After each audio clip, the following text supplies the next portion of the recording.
नमस्कार. फूडकट्टामध्ये आपलं सगळ्यांचं स्वागत. मग पुरणपोळीला पर्याय म्हणून आज मी नैसर्गिक गोडवा असलेली अशी खजूर पोळी करणार आहे. तर ती कशी करायची आणि ती करताना काय करायचं, ते सारण कसं करायचं, त्याचे पीठ कसं भिजवायचं, हे मी करताना पूर्ण टिप्ससहित सांगितलं आहे. शिवाय मी तरी पण पीठ भिजवून झाल्यावर मध्ये पुन्हा काही टिप्स सांगणार आहे, काही माहिती सांगणार आहे. तर आपण आता सुरुवात करू. मी घेतलं आहे 1.5 वाटी गव्हाचं पीठ,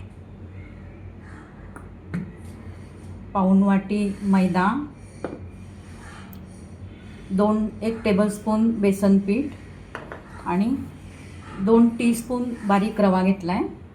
आता आपण या गव्हाचं पीठ घेऊ.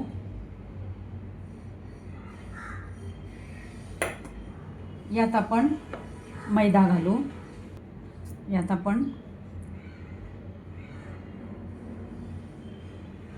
पाव वाटी मैदा घालू. पाऊण वाटी नाही, पाव वाटी. आणि 1 टेबलस्पून बेसन पीठ आणि 2 टीस्पून बारीक रवा. यात आपण आता मीठ घालू. हे आपण आता थोडं मिक्स करून थोडी जागा करू. आपल्याला इथे कडकडीत तेलाचं मोहन घालायचं आहे.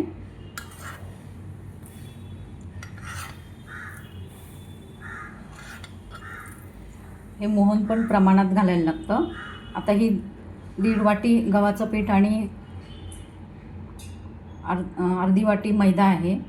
तर त्यासाठी आपल्याला 3 पोह्याचे जे चमचे असतात, हे जे पोहे खायचे, असे 3 चमचे तूप घेतलं आहे. तेही पातळ केलेलं, गॅसवर, घट्ट नाही. त्या प्रमाणात घ्यायचं. घट्ट तुपाचं प्रमाण मी सांगत नाही आहे. साजूक तूप जे घट्ट असतं ते मोहन केल्यावर जे पातळ होतं, त्याचे 3 पोह्याचे चमचे तेल मी घातलं आहे. कडकडीत मोहन. आता आपण हे सगळं पीठ चोळून घेऊ, म्हणजे तेल त्याला मोहन चांगलं मिक्स होईल त्यात. हे सगळं मोहन छान असं मिक्स करून घेऊ सगळ्या पिठामध्ये. जी आपण तिळगुळ पोळी करतो सेम तीच प्रोसेस आहे पीठ भिजवायची. तेच जिन्नस आहेत. बेसन पीठ पण मी रवा घातला आहे. रवा घालतातच असं नाही, पण बारीक रव्याने पण छान खुसखुशीतपणा वाढतो. त्याचं आवरण जे असतं पोळीचं ते छान खुसखुशीत होतं. बेसन पिठामुळे पण आवरण खुसखुशीत व्हायला मदत होते, त्यामुळे ते घालायचंच. यात मैद्याऐवजी तुम्ही पूर्ण गव्हाचं पीठ वापरलं तरी पण पोळ्या छान होतात, खुसखुशीत. आता हे आपण छान तूप आहे ते मिक्स केलं आहे. तुम्ही तेल वापरलं तरी चालेल, पण तेल वापरणार असाल तर गोडाचा पदार्थ आहे म्हणून दाण्याचं तेल वापरा, शेंगदाणा तेल. हे आपलं बरोबर आता मोहन छान मिक्स झालं आहे. आपण आता पाणी घालून भिजवून घेऊ. घट्ट भिजवायचं आहे आपल्याला. आपण आता पाणी घालून भिजवायला सुरुवात करू.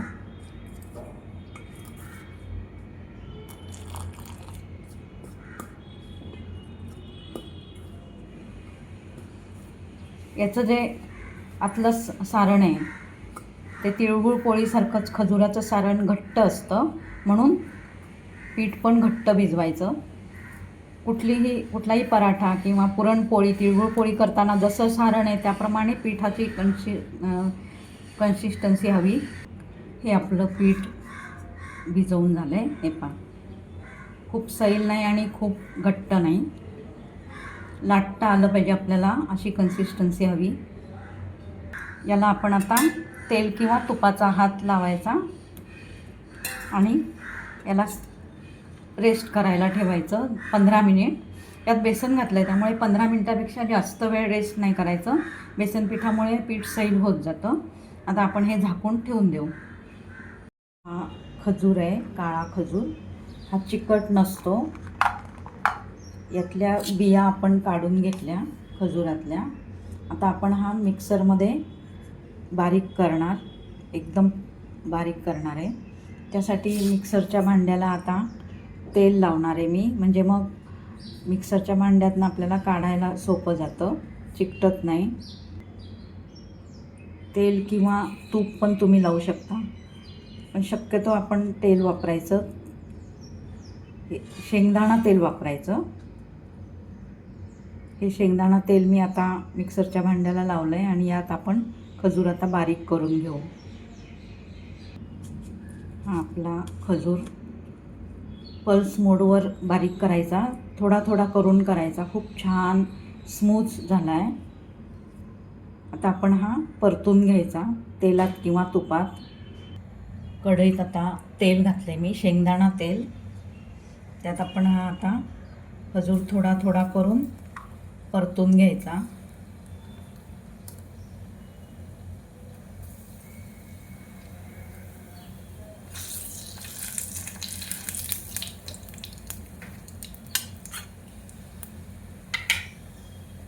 गॅस एकदम बारीक ठेवायचा आणि झाऱ्या घ्यायचा असा, म्हणजे मग असा मोडता येतो आणि छान परतता येतो आपल्याला.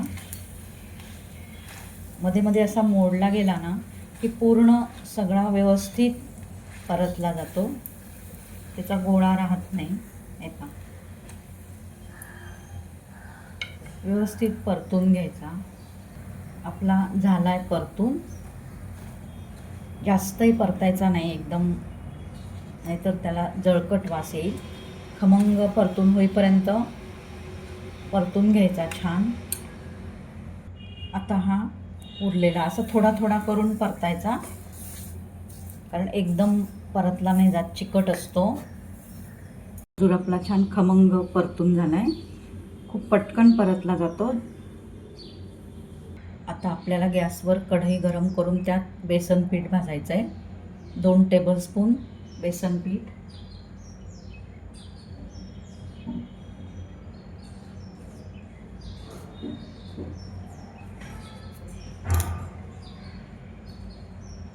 हे पण खमंग भाजून घ्यायचं. तेल तूप काही घालायची गरज नाही. आता आपलं पीठ 15 मिनटं झाले रेस्ट करून. आपण परत एकदा चांगलं मळून घेऊ. छान भिजलं आहे. मी असं दबलं पण जात आहे, पण घट्ट पण आहे. असे छान प्लेन गोळे करून थोडे चपटे करून घेऊ आपण. आता हे जे खजूर आपण परतून घेतला, यात आपण आता बेसन पीठ घालायचं भाजलेलं, मिक्स करायचं यात. हे बेसन पीठ कशासाठी? यामुळे ना हे सारण पोळीत आतमध्ये पसरतं. जागच्या जागी नुसतं खजूर वापरला तर ते खजूर पसरणार नाही. त्यामुळे आपल्याला हे यात पीठ घालून जसं आपल्याला योग्य वाटेल तेवढं घालायचं. थोडं जास्त भाजून ठेवायचं, जेवढं लागेल तेवढं वापरायचं.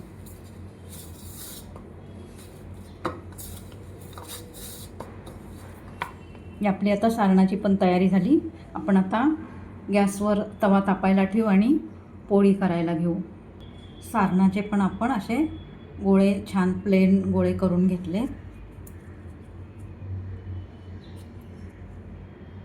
आता या पिठाचे आपण पारी करून घेऊ. पुरणाची करतो तशीच. मध्ये प्रेस नाही करायचं, मध्ये जाडच ठेवायचं आणि अशी बाहेरून 3 बोटं आणि आतून हा अंगठा असं करून आपण ही वाटी तयार करायची, पारी.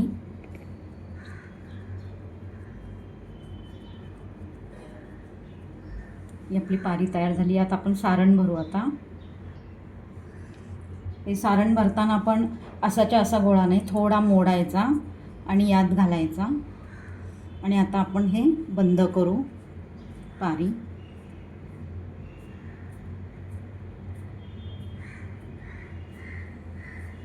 सारण आत दाबायचं आणि हा जो अंगठा आहे हा डाव्या हाताचा, हे याने पीठ असं वर सरकवायचं पारीचं.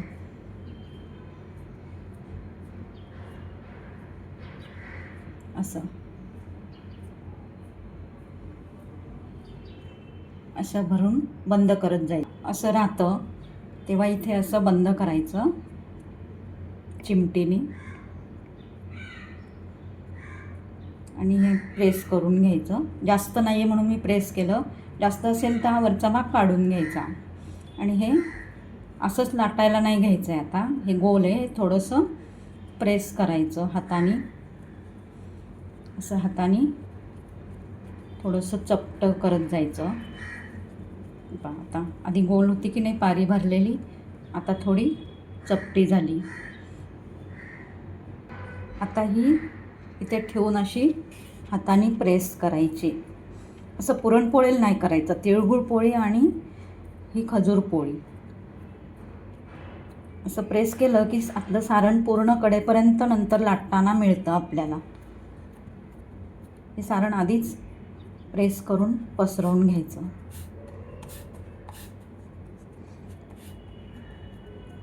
हलका हलका असं दाब द्यायचा आणि मग पोळी लाटायला सुरुवात करायची. मी मैदा घेतला आहे, तांदूळाचं पीठ घेतलं तर पोळी जास्त छान सरसर सरकते.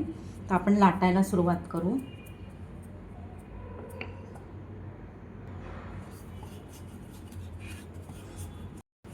शक्यतो गव्हाचं पीठ नाही घ्यायचं लाटताना, मैदा किंवा तांदूळाची पिठी.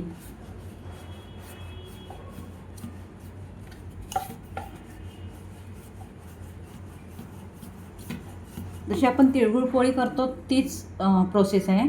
हे पहा शेवटपर्यंत सारण पसरलं आहे प्रेस केल्यामुळे. आता आपण शेकायला घेऊ गॅसवर.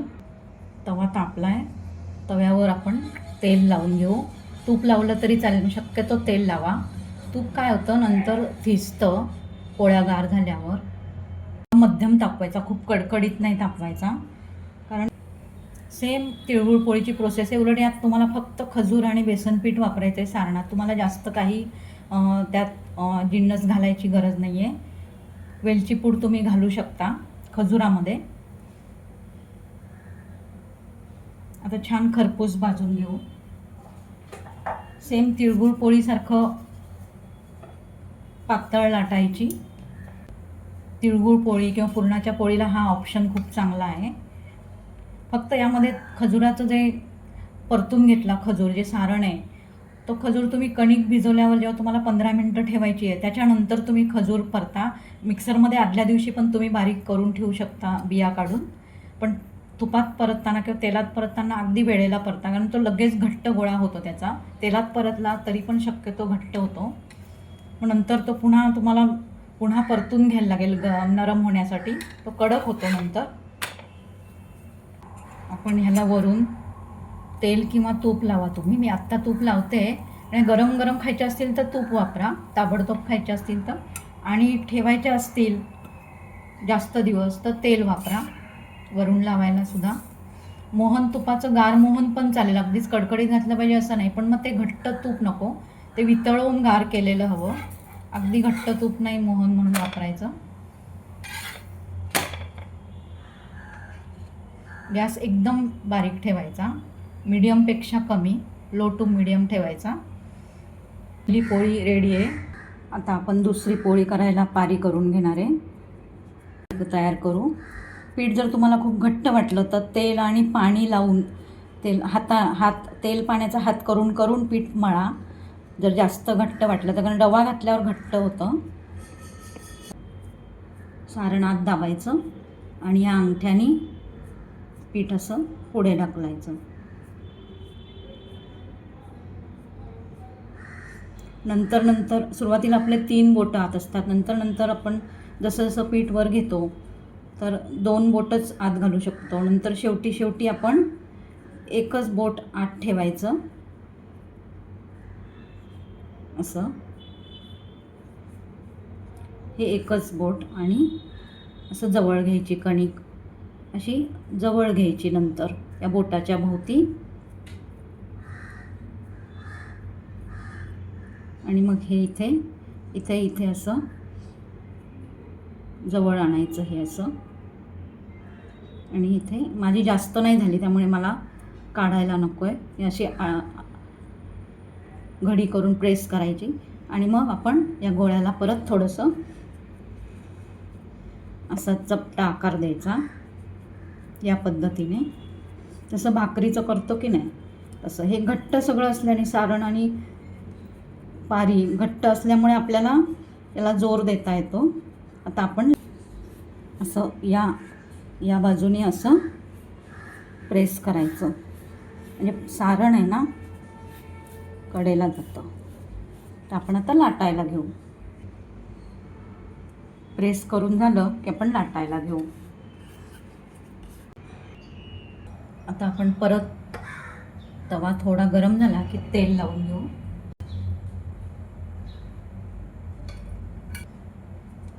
थोडा मध्यम तापवायचा, खूप तापवायचा नाही, जास्त तापवला तरी चिकटणार. ज्यांना हे अशी पुरणाची पोळी, तिळगुळ पोळी करायची सवय नाही, पहिल्यांदाच करतायत, त्यांनासुद्धा ही पोळी करायला खूप सोपी आहे. कारण यात जिन्नस खूप कमी वापरायचे आहेत. सारण फक्त तुम्ही वेळेला करा आणि ते सुद्धा तुम्हाला घट्ट वाटलं तर त्याला तूप वापरा. तुपाने थोडं मऊ करा किंवा गरम करून घ्या. पुन्हा जास्त घट्ट वाटलं तर कढईत परत पहिली पोळी कराल तेव्हा तुम्ही पहिली पोळी झाल्यावर दुसरी लाटायला नंतर घ्या आणि गॅस बंदच करा. कारण तवा तो चालू ठेवला तवा खूप तापेल तोपर्यंत. पण ही पोळी त्यात सारण भरून मग आपण लाटणार. तर ज्यांना सवय ते करणार असतील तर करू शकतात. तवा चालू ठेवून, गॅस चालू ठेवून तवा गरम असताना लाटायला दुसरी. पण ज्यांना सवय नाही किंवा शक्यतो तुम्ही तिळगुळ पोळी किंवा ही पोळी करताना पहिली पोळी झाली की तवा गॅस बंद करा आणि मग दुसरी पोळी लाटा.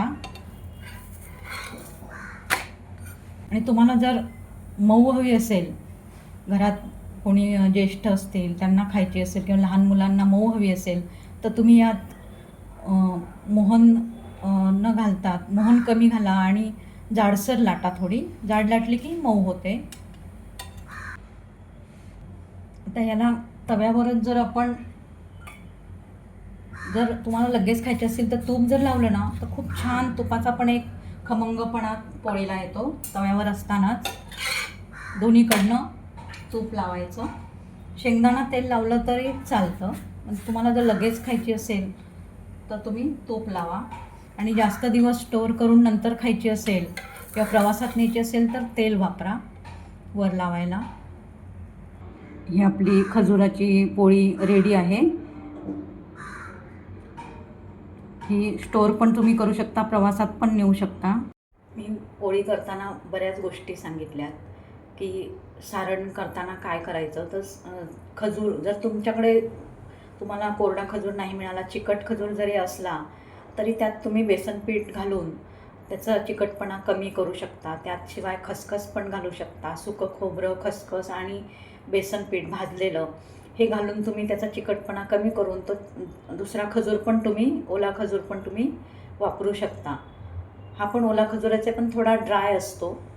यातली एक आणखी टीप म्हणजे बेसन पीठ वापरायचं आहे, पण कुठे वापरायचं. भाजलेलं बेसन पीठ आहे ते तुम्हाला खजुराबरोबर, खजुराचं जे सारण करणार आहे मिक्सरमध्ये पेस्ट केलेल्या, त्या पेस्टमध्ये नंतर तुम्हाला मिक्स करायचं आहे पोळी लाटायच्या आधी. आणि जे कच्चं बेसन पीठ आहे ते तुम्हाला कणिक भिजवताना, जी पारी तुम्ही करणार आहे त्यासाठी जी कणिक भिजवणार आहे त्यात तुम्हाला ते कच्चं बेसन पीठ 1 टेबलस्पून किंवा तुमचं जसं पिठाचं प्रमाण असेल त्याप्रमाणे तुम्हाला ते बेसन पिठाचं प्रमाण मध्ये फरक आहे तो नक्की लक्षात ठेवायचा. ज्यांना मऊ पोळी हवी असेल तर त्यांनी फक्त गव्हाचं पीठ वापरा. त्यात बेसन थोडंसं घालाच, पण रवा घालू नका.